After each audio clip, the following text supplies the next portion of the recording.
Hi guys! So this video is going to be all about how I moved to Milan, Italy to study at university. First off, I just wanted to start by saying that my relationship with Milan has been kind of rocky. Right now, we're in a hate-love kind of place. So basically, I have been in Milan for the past 5 months now. Originally, I was not meant to be going here at all. It was not in my plans, but at around the end of August, I was accepted into university, and here I am. However, I talk more about this in one of the following videos. At the time, I was working full-time at a retail store back in my hometown, and luckily university was not meant to start for at least another month, so I had until October to find a place to stay and live. This was a challenge in and of itself because I did not yet speak any Italian. I had downloaded the Duolingo app, but I couldn't go much further than just saying like ciao and grazie and him, her, me.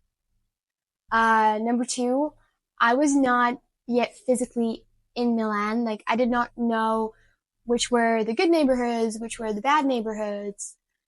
And number three, the only real marker I really had was trying to find a place that was relatively close to my university. I focused mainly on finding a room using websites like Facebook and Milan Housing or Find a Room. No idea. For better or for worse, I found this apartment which was like half an hour away from university by public transport. It just seemed good. Like, it had high ceilings, it was newly renovated, etc. So obviously I signed the contract as fast as I could. Also, the owner spoke Spanish, which made it so much easier because before I'd been texting with everyone, I'd be writing whatever I wanted to say in Spanish and then translate it over into Italian, which was a hassle. This was all kind of very rushed because I was in a place where I was scared of not having a place to live by the time that I had to be there. It was already like the middle of September, and I really just took it because it was the best thing that I've seen until now. Fast forward to the end of September, I packed my bags, and by bags I mean 2 huge suitcases full of my clothes, and me and my mom left. We were not actually going directly to Milan. Instead, we're going to spend a week in Lago Maggiore, which is like one of the major lakes that you can find on top of Milan, like between Milan and the border with Switzerland. It's Lago Maggiore, Lago di Como, and another one. We stayed at an island called Isola Bella, and it was really amazing. It was cool and beautiful, but it did give me kind of the wrong impression about what I would find myself in once I got to Milan. So 5 days later, it was finally time to go to Milan. For those who do not know, Italians are kind of known for being slightly rash and verbal while driving. So this crazy Italian cabbie taxis drove me and my mom to the apartment. We were slowly getting the wrong impression because we were moving further and further away from the center of Milan. Once we got there, of course, the owner greeted us and he showed us everything. But long story short, the apartment and the area itself was quite different from what we hoped it would be. First of all, the area, the neighborhood, you could tell straight away that it was not a very safe or nice place. Like, I would definitely not go out of the house later than 9 while I was living there. Number two, the apartment was in a very old building. Like, you could see chunks of the wall had fallen out. And number three, like, one of the main big problem that I had with that apartment was the bathroom. It was close to impossible to have a shower because it was disgusting, and then the water pressure was horrible. It was just not working. They're just not working. Obviously, me and my mom complained to the owner about all these things, but we found out quite soon that he had a very short fuse. And because at the time, when I had signed the contract, I did not yet have a codice fiscale, which is like a social security number or identification number that is used here in Italy. Our contract was not yet legally binding because it could not be registered with the proper authorities. The owner said that he would give me a month to find a new place and then I'd have to move out. So that was my first day in Milan. My mom and me actually went shopping that day to buy all of the necessary things for the apartment, which, by the way, in Italy, it is very accepted that the owner of the apartment does not need to provide you with anything more than basic furnishing. Like, it would be totally okay if you arrived and the kitchen had no plates, no cutlery, no nothing. I had to buy my own duvet, my covers, my pillow, a light for my nightstand. Next day, my mom leaves and it's my first day of university.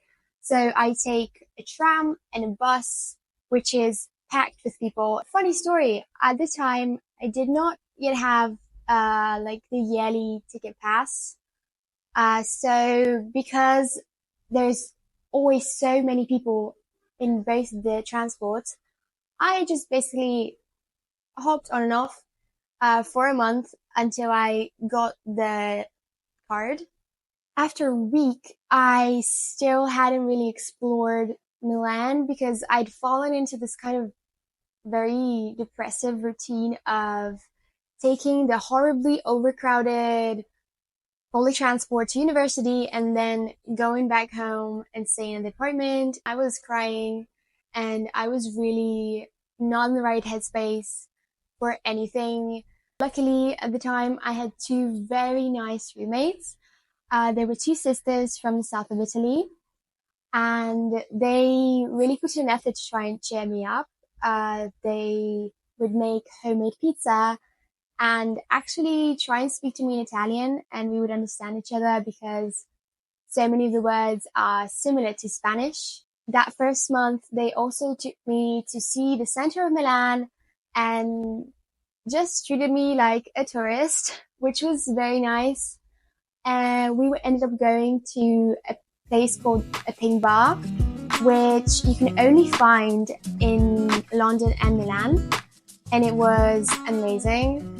But on the other hand, I was still in this very bad situation of having to find a new apartment. Time was running out. I was only left with a couple of weeks. And because I had a very tight budget, I knew that I was looking either for a single bedroom or for a shared bedroom. But every apartment that I visited ended up having like its unique problematic situation. Someone wanted me to rent a room without signing a contract. Someone else wanted me to share a bedroom with a guy. It just all became so tedious that whenever I went to visit an apartment, I already knew that something was going to be horribly wrong with it.